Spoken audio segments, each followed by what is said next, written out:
If you're looking for the answers, I still don't have them, but what I do have is a particular set of skills. Skills I've acquired over a very long career. Skills that make me a nightmare for people who mislead, misinform, or misrepresent the sports card industry. So if you don't do that, I'll let it go. But if you do, I'm going to talk about you. I'm going to talk about you today. Stay tuned. So, welcome to another episode of the Sports Card Investigator Show. My name is Andy. I am your privileged host for today's episode. Take a look at this. Welcome. We're going to play the hottest game no one is playing. So that was Ziggy. And Ziggy, don't get me wrong, but everybody's playing this game, and I do know what you mean. People might be playing the actual board game of Prizm Monopoly, except for my wife, but that's a different story. She loves Monopoly and could give a crap less about sports cards, but people are playing for different reasons, lots of people, and this has taken our hobby by storm. And I was going to do a review of this product, but honestly, you guys don't care. There's tons of videos out there that talk about this product, describe the product. Most of the people talk about why they love the product. It's the best thing in retail since sliced bread. Some of the people say why they don't like it. But let's be honest here. Either you're on Team Monopoly Prizm or you're not. It's just that simple. There's nothing I can say or do to change your mind. And that's okay. Who would want to do that? Free will, as I like to say. But in doing some research for this video, as often happens, I stumble upon something else that's even more telling, even more interesting, that has to do with the subject, but has kind of a bigger reach than just the game of Prizm Monopoly. But before I dive into that, let me just say that I do think it was a smart move by Panini. Whether you like it or not, it's a unique retail product from a few perspectives. First, the price point, of course. It's like $30 or $40 for the game. Not crazy expensive, and it gives you the chance or the illusion of chance to hit a rare or scarce card for a lot lower price. Might I say a poor man's hobby box. The look of the cards themselves is personal choice, a personal preference. Some of you guys might not like the Monopoly or might like all the different parallels that are there. But as I said, the main grab, I believe, is the price point and the perception or possibility of pulling an actual scarce card. And this is not the first time Monopoly has done collaborations with other companies. Disney, right? Lion King, Aladdin, Star Wars, Marvel, Deadpool with Marvel, one of my favorites. Nintendo, Game of Thrones. Also did stuff with TV shows like The Simpsons and collaborated with the NFL. Did something with Coca-Cola and, of course, McDonald's, which is a completely other story that will be left for someone else to tell. And it's been told many times. But what this Panini Monopoly collaboration did was it put us back into the Stewie time machine and brought us back to 2020. What's going on, guys? Have you guys seen the new partnership with Prizm and Monopoly and their new game? It's Jenga! Look at it! I think you just try to push them out without knocking them over. I don't know if I can do it. In the streets, the collectors screamed, the dealers cried, the flippers dreamed. Not a word was spoken. This hobby, it was broken. But I digress. What the hell was that? Prizm Monopoly has single-handedly breathed new life into the flippers who are back ransacking Target shelves in person or by bot, grabbing as much of this elusive bounty as possible. Then they throw it in our faces as some kind of something they're proud of. I was going to say some perverted fantasy. Look what I did. And now I'm going to sell it for double the price to you guys. They were at like a badge of honor. It's on eBay now. Almost double retail price. It's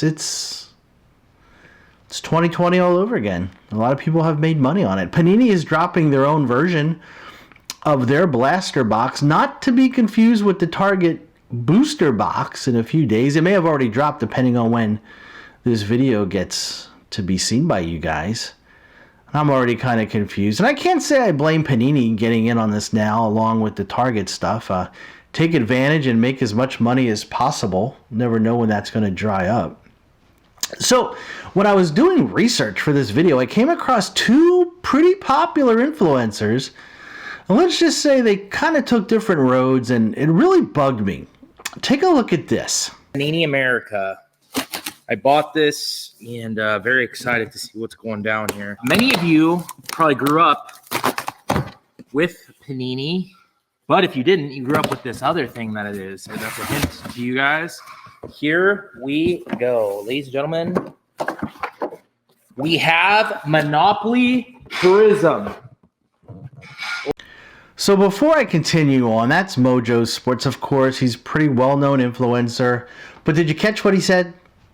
If you were like me, you may have missed it because you were fixated on how he was opening that box. A knife that Michael Myers would be proud of. My goodness, dude. Because you missed it, here it is again. Not Michael Myers, Mojo. Panini America. I bought this and Did you catch it? So Mojo says he bought it. His words, not mine. Now, I was not aware that Panini was selling those boxes on their site or anywhere. You know why? Because they weren't. Look, I was born on a Thursday, but not last Thursday. Why would he say he bought it? I am stumped, but it is what it is. Take a look at this. let's start with this Mr. Monopoly because this looks, dude, this, oh my gosh, this looks like Panini 1. Oh, snap. Guys, this is crazy. Here we go. Monopoly. And boom. Whoa. Mr. Monopoly rookie card. This is sick. I've never seen something like this. Look at him. What a baller. There's a lot to unpack there. See what I did? Dude, you bought this, right? Remember I spoke about transparency in another video? Well, there you go. A major influencer in this hobby telling you that he bought that box from Panini and got a case hit. The title of the video, which I will now quote, is OMG, oh my god, I pulled a case hit from Monopoly Prizm Basketball. You didn't. You put no case hit. You pulled an influencer hit. Because my box that I bought didn't come with the Mr. Monopoly. That's all it came like this. I don't get it. Oh, Andy, maybe he forgot that Panini sent him an influencer box, so in return he could do a video to say how much he liked the video. No chance, right? That's the Monopoly Prizm product. Just like a preview. Shout out to Panini. Just genuinely excited about it because I opened it at the Mint and I was hooked. So I'm like, all right, let's run it. Opened it at the Mint and I was hooked, so let's run it. So you bought one. What does that even mean? Let's run it. Let's get it out to all you followers.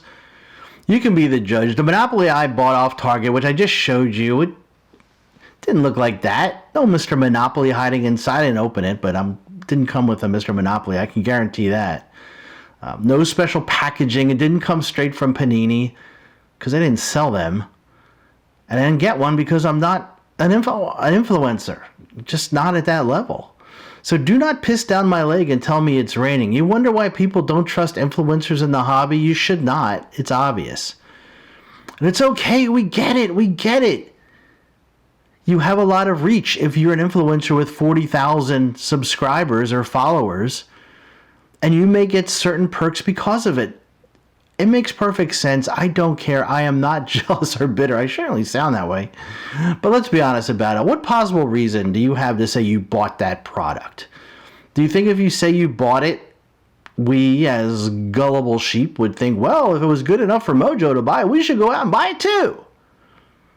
And no one in the comments section called him out, unless he blocked them or deleted them. But not one of you who watched this video did it. I didn't either. I didn't really care. I just watched it. But it was just funny that of all the comments, everyone was like, oh, all right, great hit. Can't wait. Can't wait.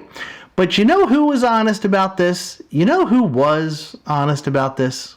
This is actually one of the rare times that I'm actually getting something from Panini. So they actually sent this. If you're in sneakers, the good comparison would be maybe Kevin Durant drops a new sneaker and they have those kind of special packaging ones. I believe this would be like that. It's kind of like an influencer box. So we joke about those all the time. They don't actually exist, at least on this channel, but this is the one time where, hey, this is actually from the company. I didn't just go out and buy it myself. So this is a preview package to showcase the set, which is dropping at the time of recording tomorrow, I believe. So those of you who don't know who that is, Ryan Pac-Man, probably the most well-known, one of the most well-known influencers, certainly one of the most well-known influencers, sports card content creators out there. He has over 230,000 subscribers in our world. That is humongous. He does product reviews, breaks, flips, you name it, he does it. And it makes perfect sense for Panini to get him that product, get it in his hands, because as I said before, he's got a lot of reach in the hobby. The Pac-Mans of the world, the Jeff Wilsons of the world, it's a smart business decision. And I actually thought it was refreshing that Ryan almost seemed embarrassed that Panini sent him that preview box. You could tell he was like kind of laughing a little bit. But he was honest and he was transparent. And that's all you can ask for. And more importantly, we can then better gauge what he says, knowing that there is a perceived relationship, whether it is or isn't, with Panini, because he was sent a free preview box that had value. And I understand that some of you may not think this is a big deal, but it is. If that influencer doesn't disclose that they receive product for free, it's misleading and it's dishonest. The influencer should always be transparent and disclose any relevant information that may affect their opinion or relationship with the company that they're representing or perceived representing. And that's just in order to maintain the credibility and trust in our hobby. It's important. I know I kind of went off on a tangent, but I thought this was interesting and something for you guys to ponder. So that's it for today. Let me know what you think in the comments. Did I go too far? Did I overreact? Is it just business in the hobby? Do you even care? Right? But again, that's it for today. If you like what you see, hit the like, hit the subscribe. If you don't like what you see, that's impossible. Hit the like, hit the subscribe.